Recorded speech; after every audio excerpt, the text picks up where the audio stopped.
আমার বোনের ছেলে, যে ছেলেকে দুধ কলা খাওয়াই বড় করছিলাম, এখন সে নেতা হয়েছে, যুবলীগ নেতা। এটা কিছু ছেলে ফেলে এখানে ফালে, যাদের মানে রাতে কোনো নিদ্রা নাই, ঘুম নাই, এর আগুন দিছে। আগুনে পুড়ে নিজের সর্বস্ব হারিয়ে এখন নিঃস্বপ্রায় গ্যারেজ মালিক সাকিব তালুকদার। গত 12 ডিসেম্বর বুধবার দিবাগত রাত 3টার সময় অগ্নিকাণ্ডের ঘটনায় 6টি দোকান ও 27টি রিকশা সম্পূর্ণ পুড়ে যায়। এমন মর্মান্তিক ঘটনা ঘটেছে চট্টগ্রাম নগরীর ইপিজেড 39 নং ward bank colony road Chandkhali বিল এলাকায়, যেখানে নিজের সর্বস্ব হারিয়ে নিঃস্ব প্রায় 7টি পরিবার।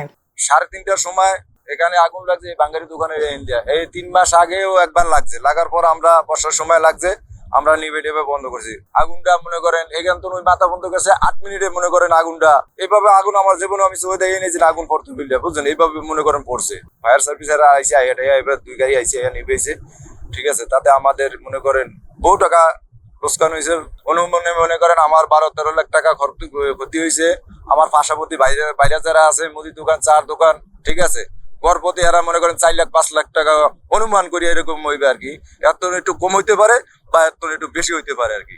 না আমাদের কোনো জমিদারের শত্রু না, পাশাপাশি বাইরেরাও আমার কোনো শত্রু না, ঠিক আছে।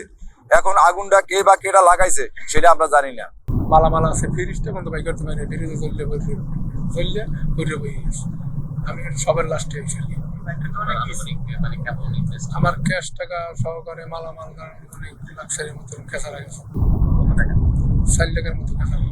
ক্যাশ টাকা হইলে আমার বেশি, ক্যাশ টাকা চলে গেছে না। আমার টাকা হইলে দোকানে রাখি, রুমে নিলে রুম অল্প কিছু নেই, টাকা আগে থেকে দোকানে রাখি। এর আগে চুরি হয়ে গেছে, ফানে থাকার মানুষে পাইছে কিছু করি, আমার টাকা দোকানেই থাকে। এটা গল্প না, আর এটা মিশা কথা না, সব পুড়ে গেছে। ফ্রিজ তো পাশের দোকানে ফ্রিজ একটা বাই করতে পারছে আধা আমার তো বই গেছে। ক্ষতিগ্রস্তরা বলছেন দোকানে থাকা ক্যাশ টাকা, মূল্যবান জিনিসপত্র সহ 27টি রিকশা সম্পূর্ণ পুড়ে যায়, যাতে ক্ষতি হয় 18 থেকে 22 লক্ষ টাকার উপরে। এখন মানবেতর জীবনযাপন করছে 7টি দোকান ও একটি রিকশা গ্যারেজের পরিবার। জমির মালিক পক্ষ ও সরকারের কাছে সহযোগিতা চান তারা। আগুন নিভালো, তারপরের দিন গিয়ে যাই আমি থানায় একটা অভিযোগ করলাম। পরিকল্পিত, দ্যাট ইজ 100%। কেউ সবাই বলবে কথা, আমি বলবো না। এটা আমি মনে করি আমার বিরোধী যারা আমাদের সাথে শত্রুতা করে, এই যে একটু বললাম আমার বোনের ছেলে, যে ছেলেকে দুধ কলা খাওয়াই বড় করছিলাম, এখন সে নেতা হয়েছে, যুবলীগ নেতা।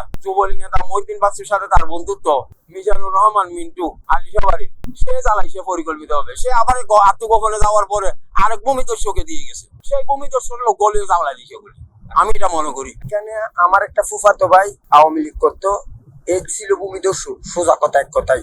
এই আমাদের ওর মা প্রাপ্ত সম্পত্তির বাহিরেও কিছু সম্পত্তি এখানে নাম জারি করে ফেলছে। ওইটাকে কেন্দ্র করে বিভিন্ন ভাবে আমাদের দোকান চুরি, লুটপাট, এরকম আমাদেরকে হয়রানি করতেছে। কিছুদিন আগে আমার 2টা ছাগল হারাই গেছে। তারপরে এখানে দোকানের টিন শীটের দোকান, এই নাসির ভাই কথা বললো যে দোকানে হামলা দিছে। একবার সবাই দেখছে, আরেকবার আমি নিবাইছি, 2বার আগুন দিছে, 3বারে মানে জ্বলে গেছে। এটা কিছু ছেলে ফেলে এখানে ফালে, যাদের মানে রাতে কোনো নিদ্রা নাই, ঘুম নাই, বুঝছেন, শুধু সারা রাত রোডে আমার দোকানের সামনে মদ খাই ঝামেলা। আপনারা তদন্ত করলে পাবেন এটা। এর আগুন দিছে মোটরসাইকেলের অকটেনের গ্যারান্টি, এটা কিন্তু মানে সবাই বুঝে পুরো অকটেন ছিটানো একসাথে ইয়া হয়েছে। এইখানে এই সম্পদটা দখল করার পর থেকে এই ঘটনা চলতেছে। আগে কোনো সময় আমার গরু ছিল, ছাগল ছিল, কামা ছিল, এই ঘটনা হয় নাই। এদিকে অগ্নিকাণ্ডের ঘটনায় ক্ষতিগ্রস্তদের পাশে সরকারিভাবে পুনর্বাসনের ব্যবস্থার আহ্বান জানিয়েছেন জমির মালিক। অবশ্যই আমি চাইবো কিছু সরকারের পক্ষ থেকে হলে যদি কিছু হেল্প করে, এটা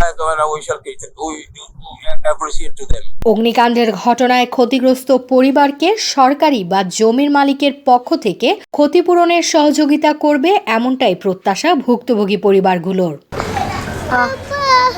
ডেস্ক নিউজ, নিউজ ডে 24।